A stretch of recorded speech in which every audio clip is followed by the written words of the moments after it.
Assalamualaikum warahmatullahi wabarakatuh. Waalaikumsalam warahmatullahi wabarakatuh. Perkenalkan, kami dari kelompok 3 mata kuliah Humas yang diampu oleh Bu Maryam. Saya sendiri Muhammad Ihsan Owen dibersamai oleh 3 teman saya. Yang pertama ada Argen, lalu ada Mas Muhammad Irfan, lalu ada Mas Denny Chandra. Serta kita akan mewawancarai dan mengobservasi bagaimana kehumasan bersama Mas Hairul Lutfi dari Kehumasan KPM Galuh Rahayu. Untuk sharing session dan wawancara mungkin kita akan dilanjutkan bersama Mas Argen dan Mas Hairul langsung. Oke, sebelumnya terima kasih atas waktunya.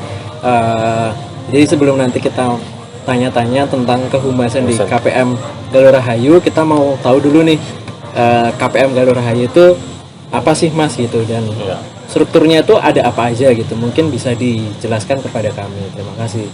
Ya, perkenalkan saya dari pengurus inti KPM Galuh. Dari KPM Galuh Rahayu itu wadah atau tempat bagi orang-orang warga Ciamis yang ingin berkuliah di Yogyakarta. Nah, di dalam KPM Galuh Rahayu itu ada 5 struktur organisasi, yaitu ada di bidang kesenian, olahraga, bendahara, wirausaha, kekeluargaan, sama pengurus intinya. Oke, jadi ada 5 bidang itu ya. Ya. Oke, terus untuk di setiap organisasi kan ada kehumasannya nih Mas. Nah itu kalau di KPM Galuh Rahayu sendiri itu kehumasan itu diampu atau dijalani sama bidang apa aja? Untuk pengurusan humas eksternal sendiri itu dikelola pengurus inti, terutama ketua dan humas internal itu sendiri. Tugas eksternal sendiri itu menjalin komunikasi bersama Pemda, terus ikatan-ikatan mahasiswa lainnya yang dari Jawa Barat. Terus itu tadi untuk yang eksternal. Terus kalau untuk kehumasan di internal ada nggak Mas? Untuk internalnya itu sendiri mengadakan acara seperti malam keakraban, terus sharing session, sama kalau informasi itu sendiri biasanya melalui grup WA sama postingan Instagram gitu. Untuk yang internal tadi diurus sama bidang apa Mas? Untuk itu bidang kekeluargaan. Oke, jadi untuk yang eksternal itu diurus oleh pengurus inti. Pengurus inti, terutama ketua dengan beberapa bantuan kayak dari wakil dan segala macam. Terus kalau yang internal itu diurus sama bidang kekeluargaan. Kalau yang eksternal tadi itu menjalin relasi sama Pemda, terus juga ormada yang lain yang mungkin berkaitan, kayak yang ini kan tingkatnya kabupaten kota, itu bersinergi sama yang seprovinsi. Terus kalau yang internal tuh ngadain kegiatan-kegiatan yang meningkatkan komunikasi internal gitu ya. Oke, mantap. Terus mau tanya apa lagi nih teman-teman? Mungkin dari saya sih terkait seberapa besar efektivitasnya.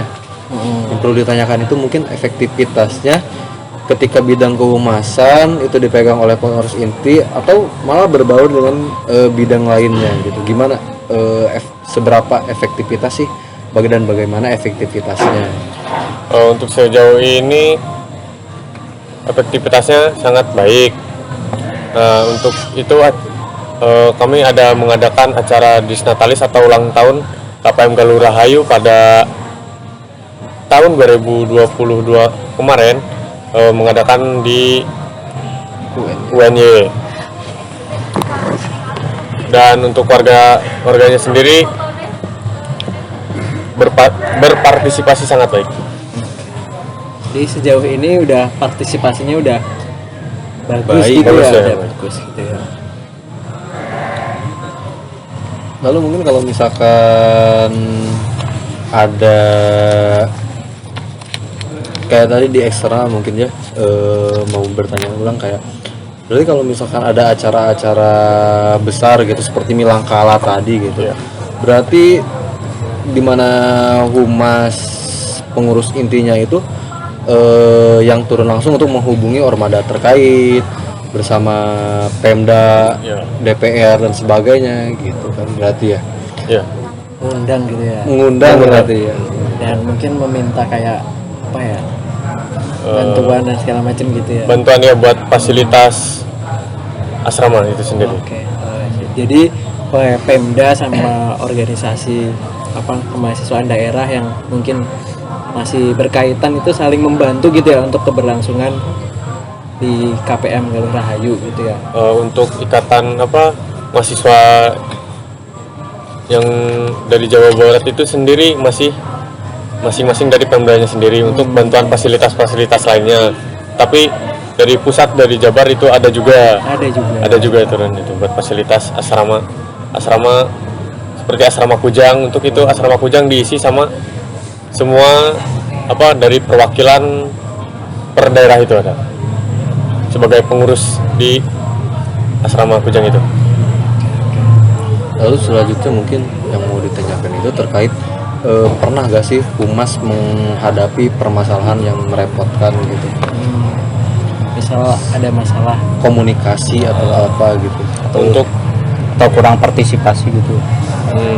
Biasanya untuk acara buat sering-sering gitu atau kumpul semua buat acara, kadang yang ikut itu aja, karena biasanya kembali lagi pada orangnya masing-masing. Setiap masing-masing pasti ada kesini tuh bukan mengurus IKPM aja, mereka kesini untuk kuliah. Pasti mereka antara bertabrakan sama tugas kuliah atau tugas-tugas lainnya lagi dari kampus biasanya gitu. Dan yang lain juga pengurus pasti ngerti kalau bersangkut paut dengan kuliah. tapi masih tetap komunikasi ya. masih tetap ada untuk komunikasi partisipasi. ya. Oke. Tapi kalau bicara partisipasi dari anggota tadi kan tergantung seberapa berhasil kegiatan internal tadi ya yang dikelola sama bidang kekeluargaan gitu. Nah tadi mungkin belum secara spesifik nih dijelasin kegiatannya tuh ngapain aja, cuman kayak lebih ke makrab dan segala macam. Nah mungkin bisa dijelaskan Mas terkait kegiatan yang lebih detailnya tuh seperti apa untuk meningkatkan komunikasi internal dari mahasiswa yang tergabung di KPM Galuh Rahayu gitu. Biasanya di acara makrab itu ada dari perkenalan dari ketua, pengurus-pengurusnya semua diperkenalkan asalnya dari mana, terus kuliahnya di mana, jurusannya apa, seperti itu. Biasanya dari itu tuh. Kalau di sharing-sharing juga biasanya misalkan ada warga baru atau mahasiswa dari Ciamis yang belum tahu orangnya, pasti di situ ada perkenalan juga kembali biasanya gitu. Oke. Selain makrab ada nggak Mas acara lain? Selain makrab biasanya ada itu, kalau di asrama biasanya ada kumpul memperkenalkan sejarah Ciamis, terus sejarah awal pembangunan asrama Galuh sendiri itu biasanya. Jadi diskusi gitu ya, Ya, terkait diskusi. dengan topik-topik kedaerahan tentang Ciamis gitu. Oke. Yang lain ada yang mau tanya lagi nggak?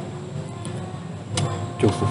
Oke. Oh ya, kan biasanya kalau ini nih Mas baru keinget. Nah, kalau misal organisasi kemahasiswaan dari daerah itu atau ormada itu kan biasanya kan susah nih ngumpulin anak-anaknya gitu kan ya. Itu kan tadi kalau nggak salah sempat disinggung itu tugasnya masuk ke yang humas eksternal gitu ya, karena dia mencari data di luar terus berkoordinasi sama bidang lain gitu. Nah itu mungkin bisa dijelasin Mas lebih detailnya lagi tuh gimana sih sistemnya gitu.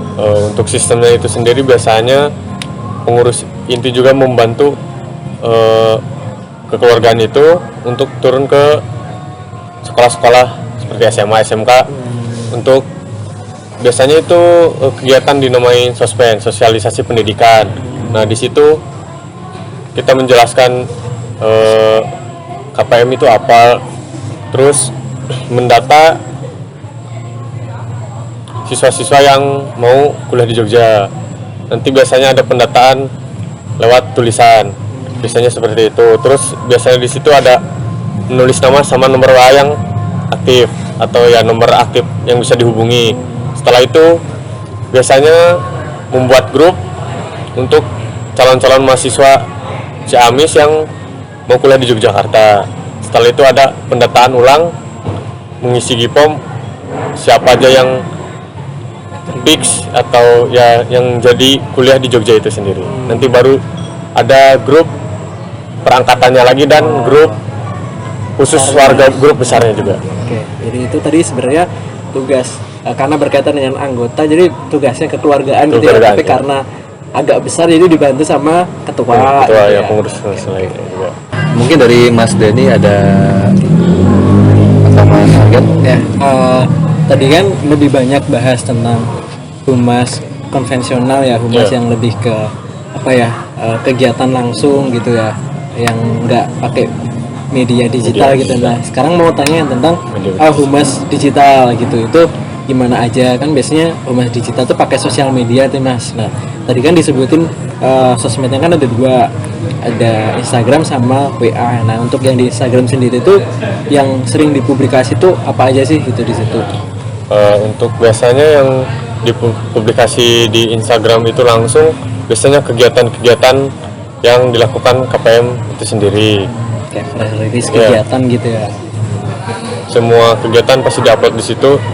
Terus yang sosialisasi pendidikan juga ada di situ juga. Dokumentasi dari staf sekolah, tapi gak semua di up juga. Ada sebagian yang di up. Jadi kayak apa namanya, dokumentasi kegiatan sama informasi tentang anggota gitu ya, itu di upload di Instagram gitu. Jadi tadi udah ada dua ya ternyata ya, konvensional sama di digital. Mungkin untuk pertanyaan terakhir, apa harapan untuk kehumasan ini untuk kedepannya? Harapannya sih untuk humas bisa mengkoordinasi teman-teman semua untuk mengikuti acara-acara atau sharing-sharing itu sendiri. Lebih aktif lagi ya, Bu? Ya, lebih aktif lagi kembali.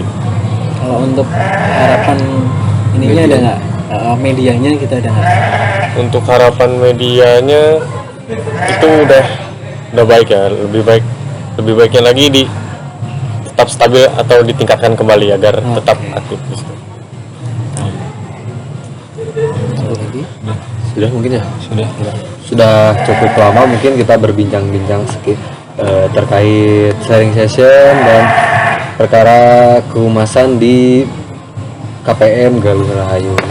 Mungkin sekian yang bisa saya bawakan, kurang lebihnya saya mohon maaf.